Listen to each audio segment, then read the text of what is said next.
And we're live with Nina Reese, the President and Chief Executive Officer of the National Alliance of Public Charter Schools. If you don't know who they are one of the, I shouldn't even say one of, they are the leading association defending, a national education nonprofit defending and promoting charter schools, charter school educators, parents, people who want to start charter schools. The general growth and defense of charter schools happens with the National Alliance. So Nina, thank you very much for joining us this morning. Thank you for having me. I am really excited to talk to you because it feels like we are in a time when charter schools have had a reversal of fortune. For many years, charter schools were seen as a safety valve, as a place, pathway out of education deserts and failing schools for families that desperately needed them. They served a very specific clientele or very specific population, which were parents who were hungry for a different option. But over years, it seems like the narrative has changed. So the narrative now today is more one around what charter schools take away from traditional districts. And the word that we hear all the time is siphon. So they siphon funds away from traditional districts and traditional schools. We hear things like they don't do any better than regular district schools, and that they're a mad ploy to privatize public education. I don't want to start there, though. I do want to get to that to see what you think advocates can do and say that gives the public a clear idea of what charters really do offer the landscape. But what I do want to start with right now is how do you think we got to where we are, where there was this reversal of the narrative from a positive narrative of choice and hope and options to this one of charter schools being on the hot seat?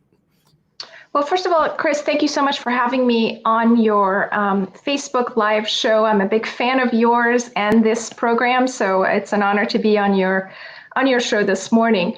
To your question, you are correct in that charter schools enjoyed a huge honeymoon period. If you recall, when they were first conceptualized, they were the byproduct of the left and the right coming together to come up with a solution that made sense primarily for low-income families. So the early adopters, or the states that first initiated this work, had a good group of progressive Democrats who wanted to do something different for low-income families that came together with free market Republicans to come up with a concept that offered choice, but also accountability in the public system. And I would say that the key reason why this, the honeymoon period has ended is because the center of both Republican and Democrat parties is fraying and really pulling to the left and the right far more than ever before. And when you do that, when the notion of compromise and coming together to come up with common sense solutions goes away, you end up with the situation you have right now. I mean, this is a program that arguably has done the best job of demonstrating that low-income students and students of color can achieve just as much, if not more, than white students. Some of our best charter schools are now not only graduating all of their kids, but they're also making sure that those kids are graduating from college. So we have demonstrated in many of these places that we can overcome the odds, and this formula where we give school leaders, principals, more autonomy and freedom in exchange for accountability works. However, that is not enough. And one of the things that you well know is the evidence supporting what we do in terms of the number of families who want to attend charter schools, in terms of the research backing charter schools, in terms of the impact of charters, quite frankly, on the traditional system. None of that matters to the opposition. The arguments that they are making are the same ones that they made in the very first few years when this concept was first introduced. It's basically the same arguments that they've dragged on to today. And now, though, they have examples now of a few instances where charters haven't done a good job. So they highlight those and bring attention to those anomalies instead of looking at the great good that charter schools have done so far. It does feel like there is a well-funded, coordinated effort to highlight everything that goes wrong in any charter school anywhere, and it's a daily kind of drip, drip, drip, drip of fraud and waste and abuse. And now that we're in COVID era, now that there might be budget cuts coming, now that district leaders are going to have to think really intently about how they reconstruct their schools after this kind of wipeout period of COVID, I think there's going to be even more pressure on charter schools to either stop their growth or to take them out completely. You gave a speech earlier this year. I think it was this year. Maybe it was late last year. It was actually a year ago. So a year ago, you gave a speech where you said, if you're not growing, you're dying. And we have seen the slowed growth of charter schools in recent times. What are you making of that? What do you think is what is that telling us? The slowed growth. Sure. So there are a lot of questions in there. I would say, so last year, one of the things we highlighted at the National Alliance were the factors that are leading to the slowdown in growth. And so there are three of them.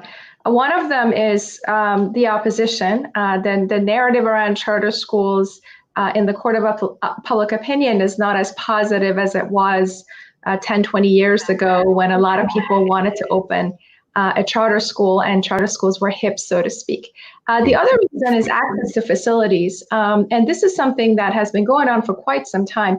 Charter schools don't have their own facilities. They don't have bonding authority, tax authority in order to be able to purchase, lease, and renovate their buildings. And so a great number of our leaders, their job is not just to run the school, but it's also to raise money in order to purchase facilities and do all the real estate side of the ledger. So access to facilities and the games that school districts play in prohibiting access to facilities or other mechanisms to withhold facilities from charter schools have definitely led to a slowdown in growth. This is partially why we have to raise more money in order to get the buildings on our own.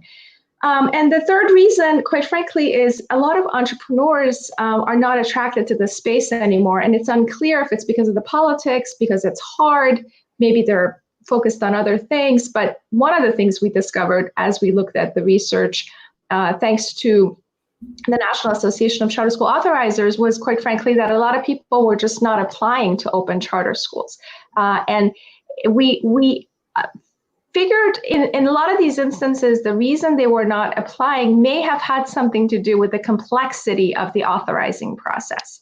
And that's the one lever that we can definitely impact. I think authorizers and NACSA are definitely looking at ways to make the application process a little bit more easier to go after those individuals who might be good at running charter schools a little bit more aggressively. And I think maybe making sure that more individuals are interested in coming to the space, expanding the space so that it's not just focused on a few cities is going to be really important if growth is one of the goals.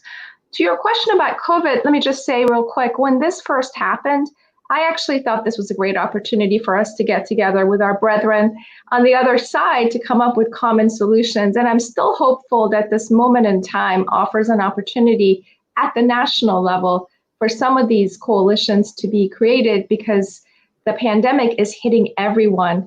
And it's definitely accentuating the divide between the haves and have-nots. And when you look at what charters have done, most of them pivoted to offering remote learning, coming up with solutions quite fast. At the same time that the opposition could be raising their voice around funding issues and whatnot, we're noticing a real interest by families for options and charter schools. And those charter schools that have figured out remote learning early on are definitely going to be in a better place as we continue to struggle through this pandemic. There's a lot in there, but do you really believe that there is the potential for common ground with people that have always been against charter schools and politically are putting a ton of money, effort, and manpower into doing everything they can to smother charter schools? I hear people in the reform community always think about common ground, and I always think it's the funniest thing. It's so I'm asking you, as a person that has to deal with this all the time, do you still see the potential for bipartisanship and common ground with the ed establishment? Well, I have to hope that there will be a day where leaders on both sides are going to come together and reset the narrative around this particular issue. But when I was talking about finding common ground was really around solutions that increased resources for public education. Anytime there is an effort to put more money into public schools, charter schools also benefit from it. So the common ground was really around ways we could help each other to make sure that there are additional resources, certainly at the federal level, to support all of our students, especially our students of color and low-income students, since we serve a greater portion of those students. Yeah. A lot of the things that are support of charter schools, said in support of charter schools, are under attack right now in review. One of the things is, do they do better or not? And when we say better, I think people mean, do they do better on standardized testing? Even people who are against standardized testing like to say charter schools don't do any better than regular district schools on what they mean basically is on standardized tests. How important do you think it is for us to keep making the argument that charter schools are a way to increase academic achievement rather than a favorite of families, right? Right. That's a great question. So what's ironic is the same people who undermine the value of standardized testing also argue that we don't perform any better academically. The one thing that I keep reminding people is that no one's forced to go to a charter school. You're not assigned to a charter school. These are schools of choice. If you're not happy, you can always go back to your traditional district school. So the fact that so many families are interested in sending their kids to charter schools is something to be really proud of. We did a survey about 3 years ago looking at kind of overall public sentiments around charter schools, and we discovered that if a charter was available in more communities, over like 80% of the families that we surveyed would be interested in this additional option. I mean, it goes without saying, parents want more options rather than fewer options. But the other thing we also noticed, Chris, which is important to note, is that a lot of people still don't know what a charter school is. So 30 years into this, we still have a lot more work to do to explain what a charter is. The fact that it's public is still something that a lot of people don't understand. The fact that they don't discriminate, that they are accountable to public entities, all of that needs to be explained. Now, how much do people care about those factors as opposed to just getting a good education and sending their kids to a great school with caring educators? I don't know, but I think it's important for us to just remember that even though we're used to talking about this topic, to the vast majority of Americans, they still don't know what a charter school is or how it's different from a traditional school or a private school.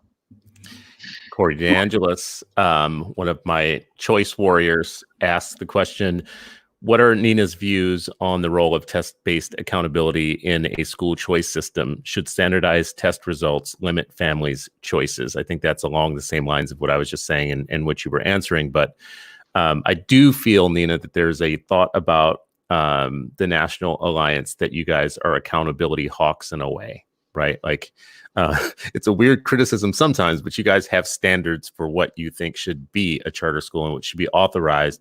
You're up against, I think, more people that believe that it should be 1,000 flowers bloom and, the market will take care of those that are doing poorly. We don't need NACSA and the National Alliance. And when I say we, I'm actually, playing devil's advocate with you. We don't need the two nanny groups telling everybody what can and can't be a charter school. What do you think about that? So in terms of test-based accountability, I have never been to a great school that had poor test scores, and I've never been to the reverse, a school that was doing poorly but had great test scores. So there is definitely a correlation between your test scores and the attractiveness of the school, and the reason why so many people flock to the suburbs and pay these high fees to get a home in a nice suburb to send their kid to a suburban public school has a lot to do with the quality of that school, the graduation rates of that school. So I don't necessarily think testing should be the end all be all only thing that you consider, but I definitely think having some sort of mechanism to see if the school is actually adding to the achievement of its students, especially for those students who have suffered in the past, is extremely important.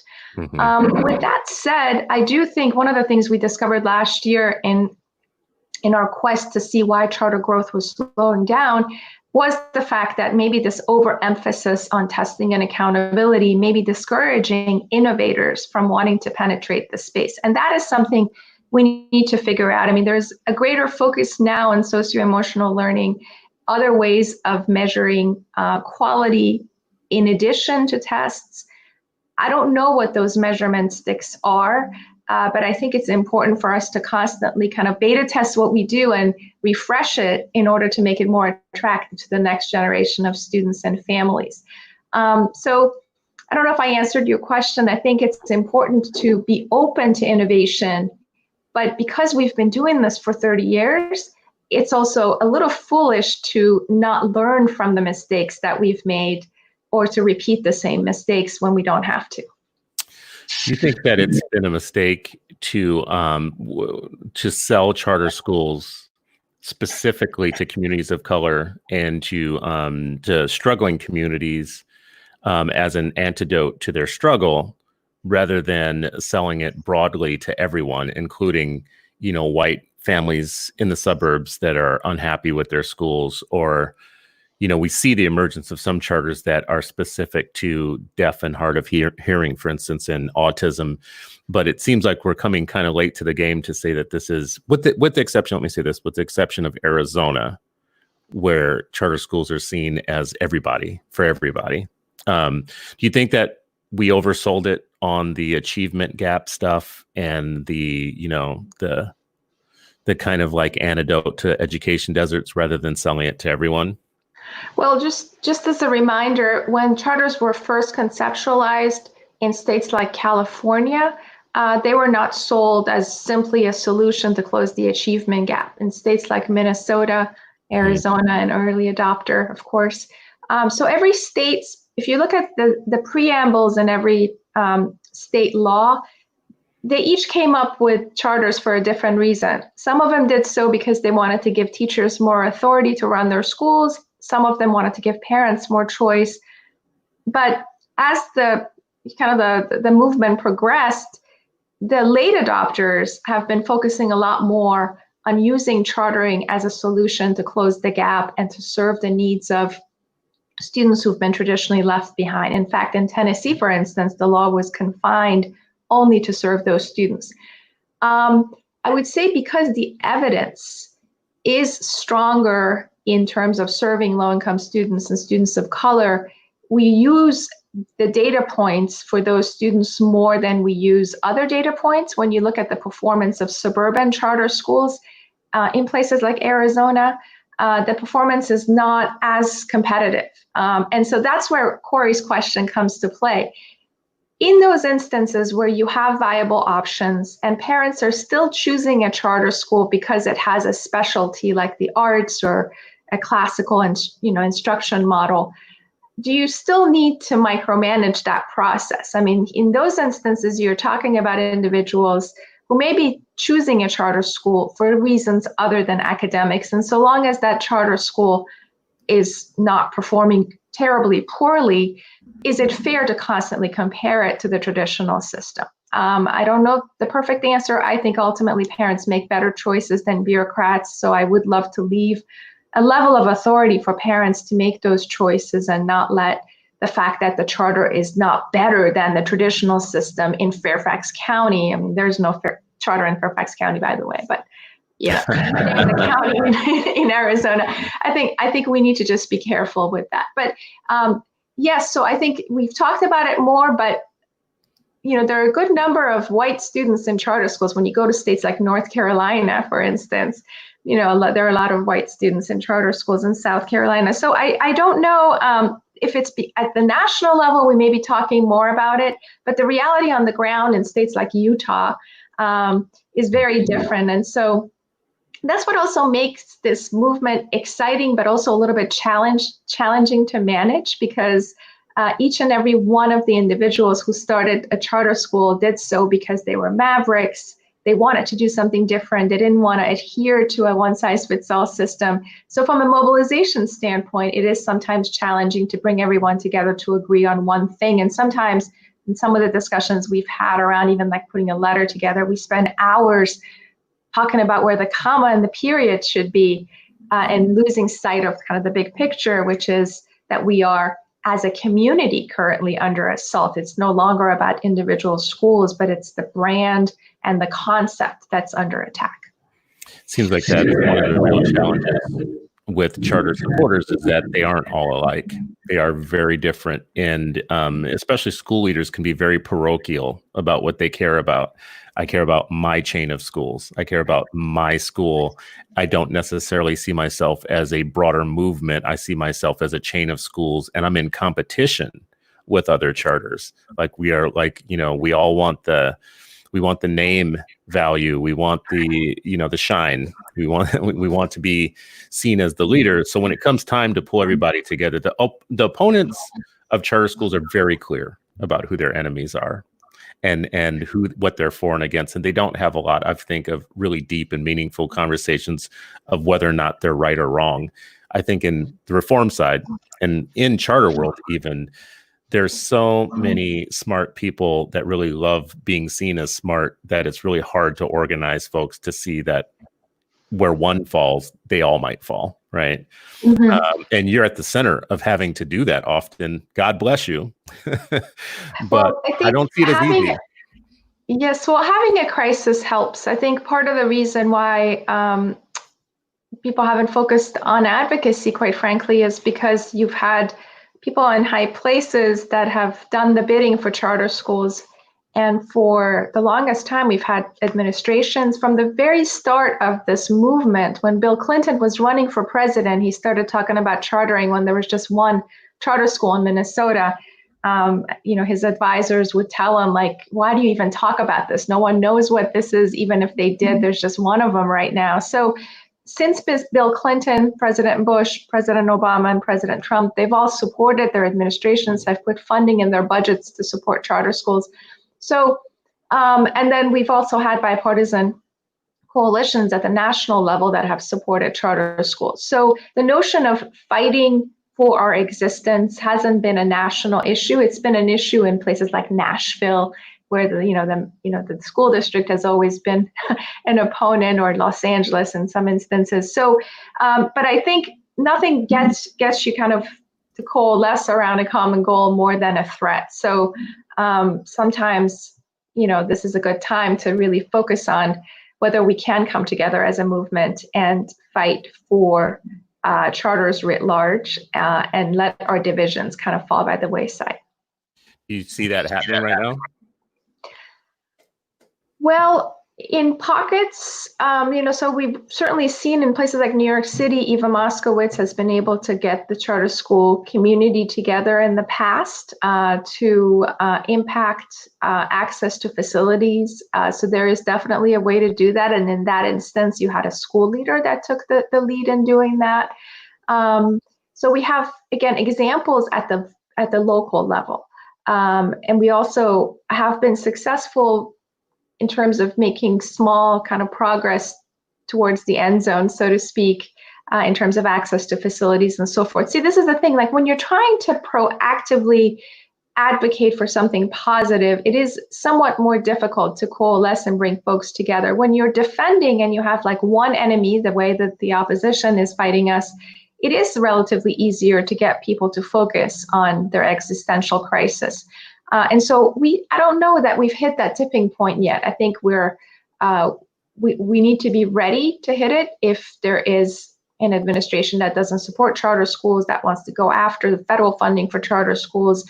But I don't think we've had that moment at the national level yet in order for everyone to come together. And this is partially why in my speech last year, I really wanted folks to understand that this is not just about running your school and your test scores and how many parents are on your wait list. This is about making sure that at the end of the day, you even have this option on the table. And I think because we haven't had to fight, or we've been in a period of kind of peace and quiet some people may not realize how much of a threat the opposition and the rhetoric that they use is. And the other thing we like to say, Chris, and you guys have been great at this, is just promoting what you do, making sure people understand what charters are by inviting them to visit your schools. This is extremely important, especially for politicians, since they are at the helm, they're making decisions, and they cycle through quite frequently. So back in the day, we used to have a whole slew of members who supported charter schools. That number is still high, but it's not as high as it once was. The reason is, as new members come, you have to constantly educate them again about what charters are and how they work. So if I had one piece of advice to charter school leaders, is to make sure they know everyone from their school board members to their local state officials to their mayors, aldermen, up to the federal level, and take advantage of moments in time like National Charter Schools Week, which is celebrated, to invite these individuals to visit their schools. Once you visit the school, once you see the faces of the students who are being served, the faces of the teachers, it is much harder to vote against someone. So I really encourage that kind of approach to advocacy for those who are running schools. I feel like if I was running for office right now, I would not want to touch charter schools at all. As a matter of fact, if I was running for office as a Democrat or a Republican, both which are problematic right now to school choice and to charter schools, on the Democratic side, it just would be easy to say, like, I don't give a damn about charter schools. Most of my money comes from teachers unions.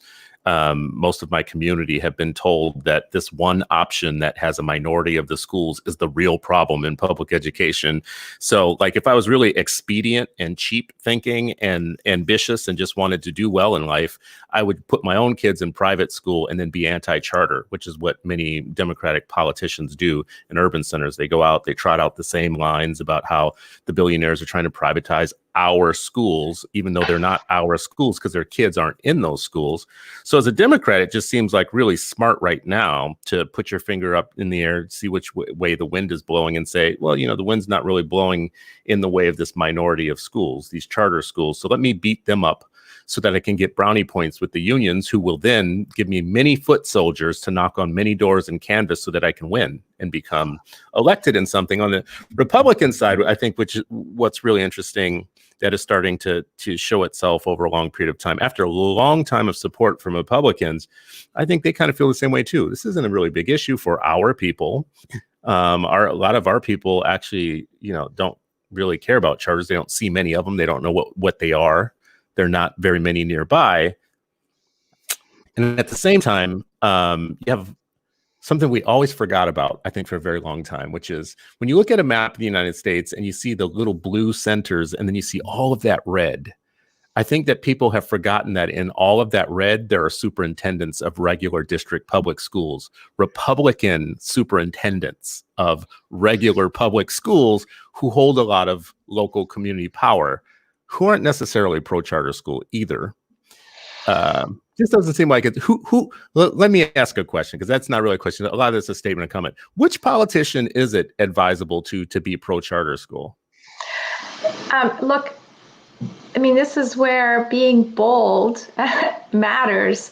Yes, the easy route may be to use some basic talking points to go after charters in the hopes of getting the union's endorsement around November. But I do think if you want to take a stance, there is a way to talk about this issue and not alienate the people you're trying to attract. The other thing I should just mention, which I should have said earlier, is we now have over 3.2 million students in charter schools, thousands of students who have graduated from charter schools, over 7,000 charter schools around the country.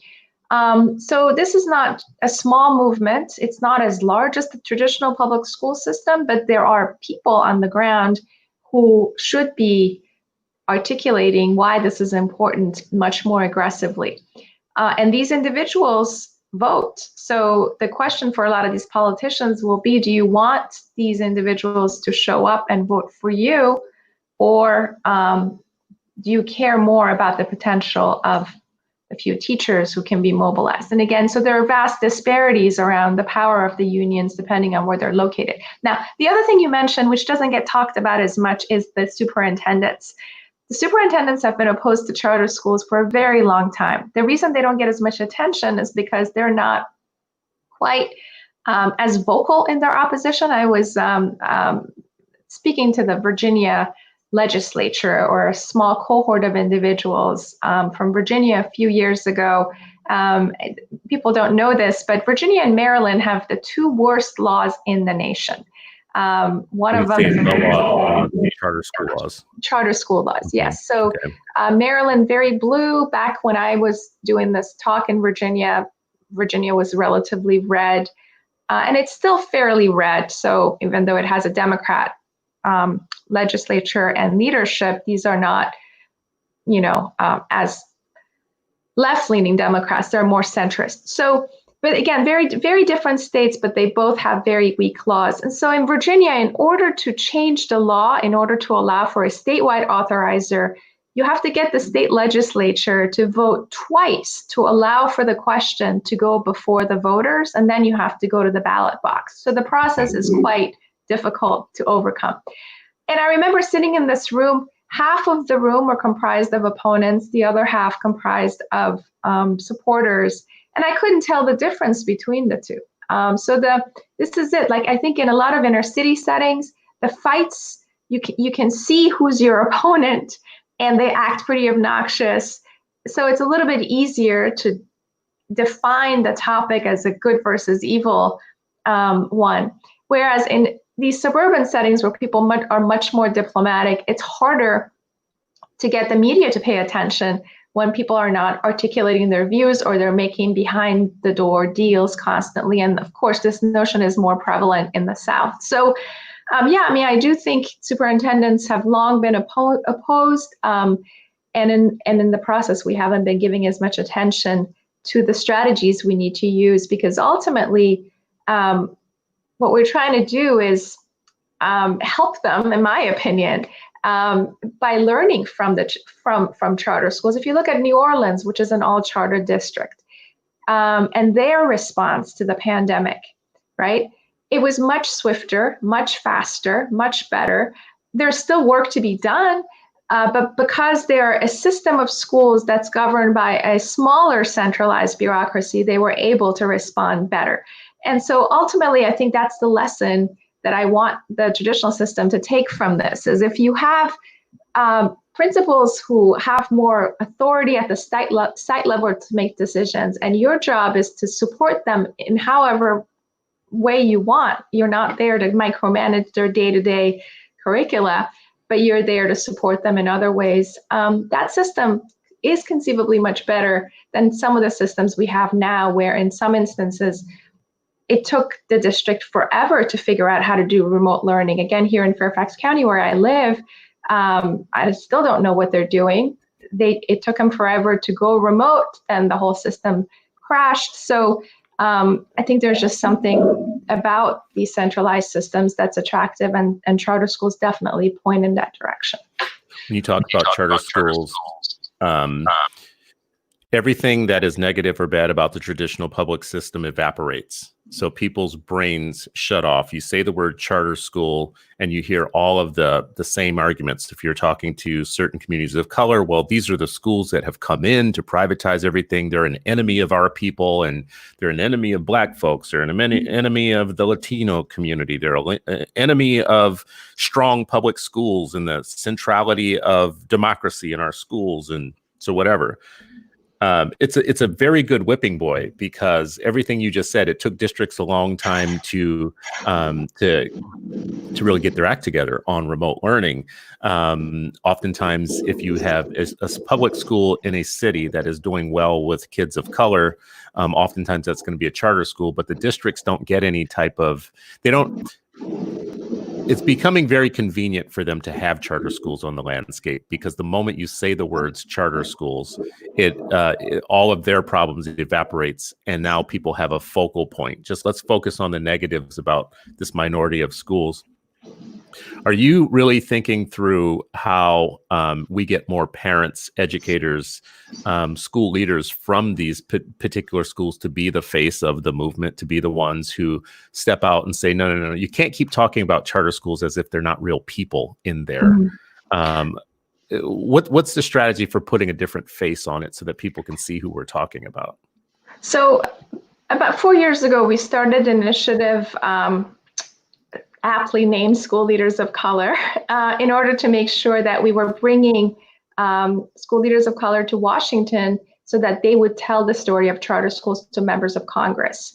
The vast majority of charter schools, over 65% of them, are run by an individual who just wants to run one school. So this narrative that charters are, run by these people who have multiple sites and they want to take over school systems and whatnot is really inaccurate, because again, 65% or more right now are just one campus serving a finite number of students. They may be adding grades and whatnot and have wait lists, but they're not out to grow necessarily. Well, wait a second. Let's just on that point, Nina. Then is it a mistake to constantly point to New Orleans? Like when we talk about charters, we have 40 states that have a charter law. We have many different situations going on. Some that are, directly under the thumb of for instance, a local school board. Some not. But New Orleans is the capital. Often we point to that, and that is an example of kind of like a total takeover. Yes, the number is actually now 45. So West Virginia passed the charter law. They don't have any schools yet, but 45 states with charter laws, so only 5 left without them. But to your question about leaders of color, so this is the thing. So we brought them, and they're extremely vocal. They're the best salespeople for this cause that you could possibly find. The challenge is they're busy running their schools. And some of them like the limelight. They like to come to Washington and do what we're asking them to do. But again, their day job in many instances, not just to run the school, but also to serve as a beacon of hope for their communities. Again, you mentioned New Orleans. Jamar McNeely runs a small network in New Orleans. And the stories he has about the students he has in his schools and the challenges they bring to the school are heart-wrenching. So again, it's great to use and get these leaders to come and tell their stories and get their families engaged. They definitely have the trust of the families, since these families have selected their schools. But getting them to do advocacy full time is somewhat challenging, because they also have another day job. And so we have to strike a balance. But what's great again about this movement is that we have our fair share of leaders of color who are running schools, people who started the school themselves. It wasn't a white person who started the school and handed it to someone else. So we have just a lot of examples of schools that use this mechanism to do something different, something that the district wasn't offering their students. And their stories is not told as much as the stories of the bigger networks that are growing. And so, people talk about KIP and IDEA and Uncommon, but again, those are not the norm in the chartering world. So. You have to address the fact, though, that they get a lot of the capital. So when it comes to people putting capital into charter schools, first of all, let's just step back. I'm glad you mentioned Jamar McNeely in New Orleans, because Jamar McNeely is native to Louisiana, comes from those schools, knows the culture, knows the area, and he's running a successful network. Some of the only A-rated charter schools that don't have any entrance requirements to get in. He's got 5,000 students, which is 2,000 students more than the average school district in the United States. So he's basically a district unto himself. Black educators, Black principals. He runs a network of schools that is doing great things. So when I hear people at a distance talk about New Orleans, and I grew up in New Orleans, so when I hear people at a distance who have a lot to say about it, but they've never been there and they know zero about what those schools were like before Katrina, I feel like we have a real class problem, because most of the people who say the nonsense that I hear people say about the post-Katrina charter schools are people, if they lived in New Orleans, would have never in a million years put their own bougie kids in the previous school system. As a matter of fact, they didn't. As a matter of fact, the teachers in those schools didn't put their kids in the same schools that I went to. So I think we're telling the story wrong, but I'm glad you mentioned Jamar. because Jamar is somebody like, we hear about the KIPS, the Uncommons, definitely Success Academy, which I think deserves all of, if we can clone Eva, people will hate me for saying it, if we could clone Eva in a million ways, I'm okay. Like, I'm good. But we can't. It's obvious we can't. But Jamar and the others like him, I think, need more, number one, capitalization, more investment, and they need to actually be more the face of the movement. Yes. So you talked about capital. I definitely think we need to focus on giving our school leaders of color and those single site operators that are doing a great job more resources. And so the challenge really with our movement has been, for the past decade or so, the focus has been on growth. So if you were not interested in growing, there weren't a lot of funding streams out there to do what you're doing well in your school. And as a result, these schools that were not growing ended up not getting as much attention, which is unfortunate because some of them could be doing great things. So we have examples of schools in Georgia that are serving adjudicated youth, schools that serve only the needs of homeless students who have done tremendously well with special needs students. So again, the tide is shifting to some extent, but it's going to take a while for people to start to associate these examples with what charters are about, as opposed to the big networks that have gotten a little bit more attention. And again, resources are extremely important, and defining like what those resources, again, it's not just from philanthropic sources, also from public sources. Let me give you one other example. Diverse by Design schools are now somewhat the flavor of the month. And in the chartering space, there is a lot of discussions about how we can create more diverse by design schools. When you talk to these leaders, most of them don't have, because they're diverse, they don't hit the Title I threshold they need to hit in order to attract federal dollars to their schools. And as a result, also a lot of philanthropic entities are not putting money into these schools because the percentage of students who are low income in these schools is not as high as it is in other places. So what are you left with? Nothing. It's still a great school. The Yu Ying Charter School in DC is one example. Washington Latin in Washington is another example. So we have to, I think from a public policy standpoint, any and all efforts that connect the dollars to the child, that makes sure those dollars are portable with the child to the school that they attend, is going to matter a lot if we're really trying to reimagine education. And I also think that we all just need to do a better job of shining a spotlight on these other schools that are doing a great job, but that they're not interested in growing, because ultimately, if they're doing something interesting that can be tested in other schools, we should learn from it. We had an effort last year with funding from the Kellogg Foundation, looking at some of our school leaders of colors and the best practices that they brought in terms of selecting staff, and creating a culture that fit the mold of the students they were attracting. And so these are case studies. They're not things that can be replicated yet, but I think we need to do a lot more from a research standpoint to study what works and try to replicate it without forcing that school superintendent to expand and replicate their schools.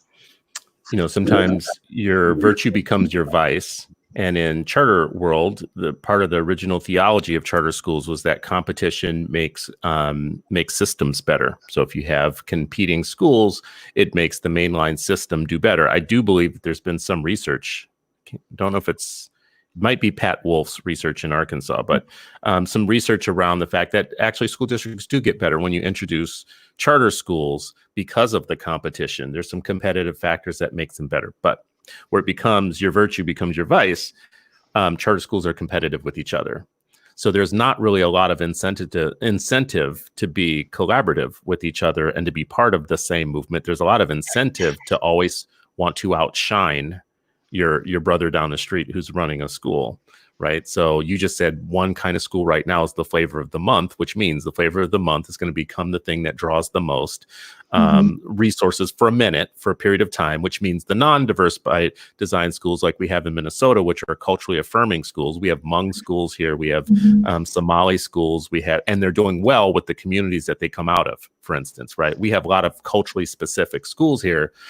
Now that diverse by design, for instance, with philanthropists is going to be something that is seen as an answer to integration complaints or concerns for a period of time. That's where the money is going to go. So there really is no incentive for charter operators and others to see themselves as collaborators. I've heard you say several times here that we could collaborate with districts. We can transfer things we know over to them and superintendents. But charity starts at home. I mean, what do we do to get charter school folks to see that their lot in life is tied to each other? Like they're part of an interconnected system that can all go down if they don't start acting like family. Well, let me just address the first point you raised about the impact of choice on traditional systems. And nowhere is it more pronounced and better than in Washington, D.C. You could argue the Michelle Rhee era. You can fight with her all you want, but at the end of the day, she leveraged the pressure that charters were putting on the system to improve the quality of the traditional public school system. And just about everyone who was involved in the years when Michelle Rhee was superintendent and those who are involved now will admit that the quality of our traditional system in DC is far better. And one of the reasons is because of the threat of students leaving to go to charter schools.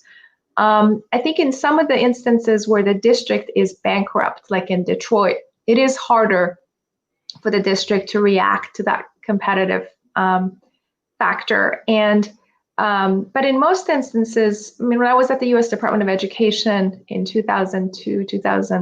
between 2002 and 2006, we did a series of booklets looking at different innovations.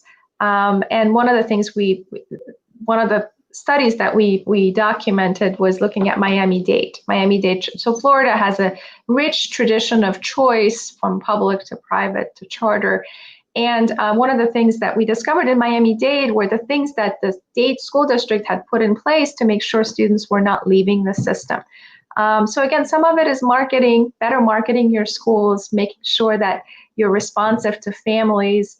But a lot of it is pretty intuitive. And I think it's important these are some examples of things that districts have learned in real time. But look, I agree with you that we need to get our own house in order and not talk so much about collaboration. But to those of us who came into this in order to have a systemic impact on the larger public school system, it is important to just remind ourselves that as we're doing this, if we're not figuring out ways to share this information with others, that ultimately it's just going to be our school, our students, and those who are lucky to come to our schools. I just think when you say share, you mean share with the larger system or share with each other?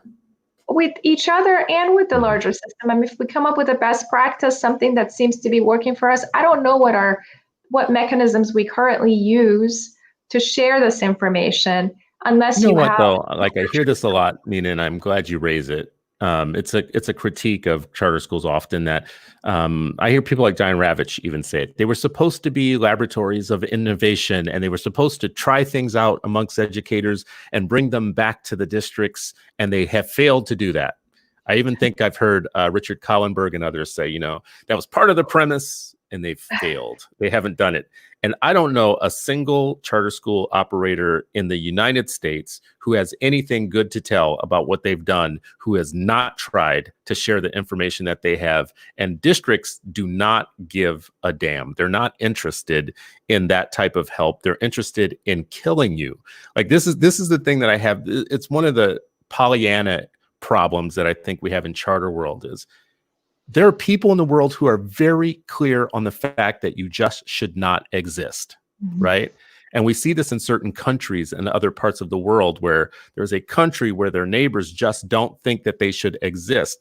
Trying to collaborate with people that don't think you should exist is very hard, first of all. And second of all, it's just not a true critique. If you look at Success Academy, for instance, they've put all their curriculum online. They've offered, all of their training, all of their curriculum, their scope and sequence to anybody that wants it, right?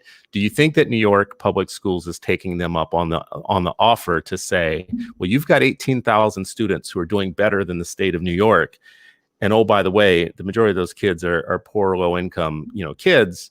Do you think they're being taken up on their offer to share widely? I mean, they are sharing, but the rip on charters is that they're not being collaborative enough. Sometimes they're just trying to stay alive, right? It's very hard to collaborate when you're just trying to stay alive each day. Yeah. So my point, so first of all, to your point about charters being laboratories of innovation, that was another it's kind of one of those urban myths. I mean, maybe in a few instances, this issue came up, and it's definitely something that was one of the reasons why folks started charter schools. But at the end of the day, people started charter schools for a great number of reasons, and being a laboratory of innovation was not the end-all be-all goal for a great number of people. It really was about offering better opportunities for students to access better schools in those instances where their zip codes matched them with a school that wasn't performing well. Look, my question wasn't as much about collaboration as it was about teasing out best practices. And you mentioned Success. That's a great example. And so Eva has a teacher training school. She's constantly evaluating what she does. The curriculum that she has produced has been completely done by herself. She hasn't gotten it from a vendor. She has curated it and she fine-tunes it all the time. She spends a tremendous amount of time on this craft. And we would be foolish not to look at that model and try to learn from it. I know that a lot of people find her controversial, but I think what she's done is tremendously important and something that should be studied and taken far more seriously by the traditional system. My point was simply that in those I'm laughing because they find her controversial because she doesn't take any crap, right? Like she knows who she is. She knows what she does. You don't have to like her. You don't have to take her. She does what she does, and she does it well. And she's a threat to the system. And people love a villain and a bad guy or whatnot. Yeah. And anybody who's outshining the traditional $700 billion boondoggle called public education is going to be somebody who is not going to be a sympathetic character. But this is what I say about Eva all the time, and I hope she's going to come on the show so she can talk for herself. But I will say this about Eva. We are a country where 8 million Black children are walking in schools every day and not coming out the other end having reached their highest potential. We have a massive human capital catastrophe when it comes to certain populations in the United States, not because they lack anything when they walk in. That's the biggest misnomer. It's because they're not getting what they need when they come through those doors. If you're going to send me anybody who's going to help me out of that situation, send me somebody who is ferocious, who breathes fire, who is not going to be namby-pamby about the nonsense, who's going to get to basics and cut the crap and get me, off of this damn tree that people are stringing me up on. Send me a Moskowitz before you send me a Pollyanna, because the problem is just that bad. Anyways, that's just my commentary on that. The market needs, or the sector needs more of those, not less. And I will say, Margaret Fortune in California, who is also running a school designed with her own practices from bottom up, with Black pedagogical practices, with a teacher training portion of her schools where she teaches teachers more broadly, not just for her own schools. So she does share, is also somebody who should get a lot of attention. Absolutely. I'm glad you brought up Margaret. Yes, no, I mean, we pay attention to Eva because she gets a lot of publicity. Margaret has gotten some, but she's not quite as high a profile, but an equally important one, and a member of her NAACP chapter, no less. Yes. Yeah, no, I agree with you. And Reverend Sharpton's group too, which is unique, Anyways, I'm sorry, I didn't mean to cut you off. Go ahead. No, I was just going to say, I agree with you. You're 100% right. My question was not as much about collaboration, or my point wasn't as much about collaboration as much as it was to identify the things that are working and try to test them to see if they can be replicated. And you can't do that when you just have one example of one school that's doing something well. It's hard to go to a district and say, oh, use this, because they're running a larger system with a much more diverse student population. This is where I do think, from a research standpoint, a little bit more research and development dollars that goes into really testing some of the things that come with greater site autonomy will be helpful. But again, it's my wish, and I don't know if any researchers out there have access to resources to do that right now. We'll get the resources. As we wrap, as we come to an end, what do you think, Nina, advocates of charter schools who really care about them should be saying to their leaders, their elected leaders at the highest levels? What's the message that we should be sending people running for president, people within the Department of Education right now, our leaders at the highest level? What's the message from us to them that we need to give them right now? Look, the message is clear. We're public schools. For the past 30 some odd years, we have been overcoming the odds, demonstrating that students of color and low-income students can achieve at the same level, if not higher levels, than white students and affluent students. We have evidence that our students can go to college and graduate from college. So we're here to stay. And we have done a great job of transforming the fabric of public education in many communities, from a system that wasn't producing outcomes to one that is producing results. So my message is to encourage these politicians to come visit these schools, to sit down with the powerful parent network and the National Parent Union and groups like yours in order to get to know what this movement is about, and not take the votes of the people that these groups represent for granted, because ultimately, the politics and all the theatrics aside, you're going to need individuals to be enthusiastic about the candidates that they support. And if those candidates are lukewarm about this one thing that saved the lives of so many students, that's a real shame, and it's something that we need to reconcile after November. Well, Nina, I appreciate you coming on today. This has been an hour with Nina Reese from the National Alliance of Public Charter Schools. She's the president and CEO of that organization. You can find them at publiccharters.org. They have many publications and reports that I think, if you were interested in an honest conversation about what the facts of charter schools are, I would ask you to start there and take a look. I also would ask you to join any of their alerts that they send out if you are interested in making sure that your elected officials are having an honest conversation and debate about charter schools. As a former charter school parent myself, who chose charter schools for no other reason than I was a parent and I wanted to send my kid to that school, had no political implications, no desires to make it a statement about any other system or whatnot, just a very basic need of a parent to make a choice to get my kid into a school that I thought was going to give my kid what they needed, what he needed for that period of time. As that person, I think we allow this conversation to get political and weird too often. If you don't want a charter school, don't go to one. But don't try and stop other people from having access to one when they feel that they actually need it. And the reason that I think there is so much fight against charter schools is not because there's anything specific about charter schools that deserves that type of that heat.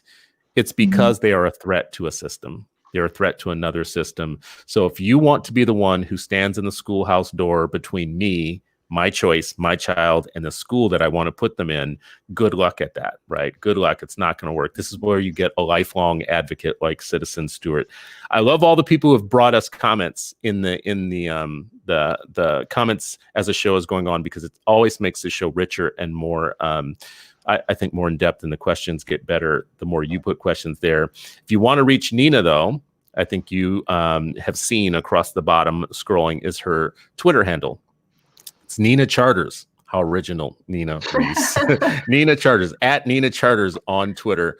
You can join her feed and find out day to day what she sees as important for our movement. Nina, thank you again for joining us. Thank you so much, Chris. I appreciate you, and I appreciate everybody watching. Share the show with a friend, whether you love it, hate it, you're mad, you're happy. Share it, and we can keep having a better discussion. Thank you all. Thanks.